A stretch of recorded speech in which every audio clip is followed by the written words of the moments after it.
আজকের ব্লগে তিনটা জিনিস থাকবে। আমি অনেকদিন কেন কন্টেন্ট দেই নাই, আমি যে বিজনেসটা শুরু করেছিলাম সেটার এখন কি অবস্থা, আমি এখন কি আবার ইউটিউবে আগের মতো ফেসবুকে আগের মতো কন্টেন্ট ক্রিয়েট করবো কিনা। আচ্ছা, প্রথম যে জিনিসটা সেটা হচ্ছে আমি কন্টিনিউ কেন অনেক দিন ধরে ভিডিও দিচ্ছি না। বিজনেসটা খুব ছোট আর একদমই নিউ। যেহেতু নিউ বিজনেস সেহেতু আমাকে অনেক বেশি স্ট্রাগল করতে হচ্ছে আর আমাকে অনেক অনেক কিছু নিয়ে ভাবতে হচ্ছে। পৃথিবীর প্রতিটা মানুষেরই গড গিফটেড কিছু সুপার পাওয়ার থাকে এবং ভালো কিছু মেধা থাকে নির্দিষ্ট একটা বিষয়ের উপর। আপনিও কোনো না কোনো ভালো মেধার অধিকারী, আপনি হয়তোবা কোনো একটা কিছু খুব ভালো পারেন। তো আমি বলবো যারা যেটাতে যত বেশি পারদর্শী আর মেধাবী সেইটা দিয়ে বিজনেস শুরু করতে পারেন বা সেইটা কাজে লাগিয়ে আপনি কিন্তু অর্থ উপার্জন করতে পারবেন। আমি একটু ওদিকে যাব, এদিকে যাব। আজকে প্রায় আমি কতদিন পর, আমি প্রায় আজকে 2 মাস পরে কন্টেন্ট দিচ্ছি। 2 মাস পুরো ব্রেক ছিলাম।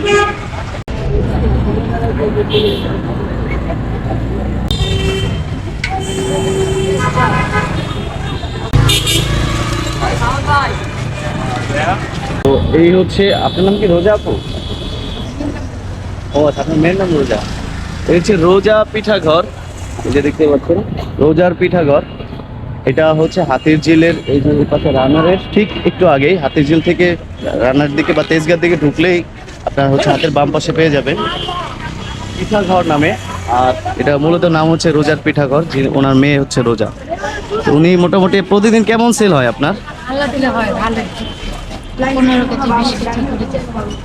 20 কেজি মতো, মানে আটা ময়দা ও চালের গুঁড়া। এটা তো চালের গুঁড়া দেয়। সেল কেমন হয় পার ডে? ভালো হয়, এখন তো একটু গরম তো শীতে সবচেয়ে বেশি পিঠা চলে। তো সামনে কিন্তু শীত চলে আসতেছে। যারা যারা এখনো এই জিনিসটা প্ল্যান করতেছেন যে আশেপাশে যারা পিঠা খাবেন তারা কিন্তু এই রোজার পিঠা করে আসতে পারেন। তো এটা আমার হাইলি রেকমেন্ড থাকবে। এই তোমার নাম কি রোজা? আচ্ছা আচ্ছা, এই যে ও রোজা, ওইটার নামধারী মালিক।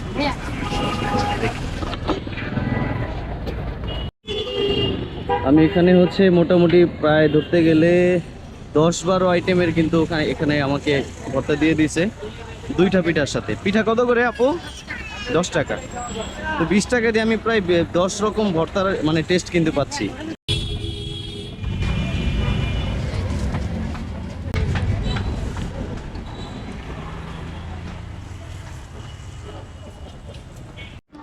তো এখানে কিন্তু মোটামুটি রেগুলার যারা খায় তাদের কাছ থেকে একটু শুনি রিভিউটা। ভাইয়া, এই যে আপনার যে পিঠা খাচ্ছেন, সবচেয়ে প্রিয় পছন্দের ভর্তাটা কোনটা?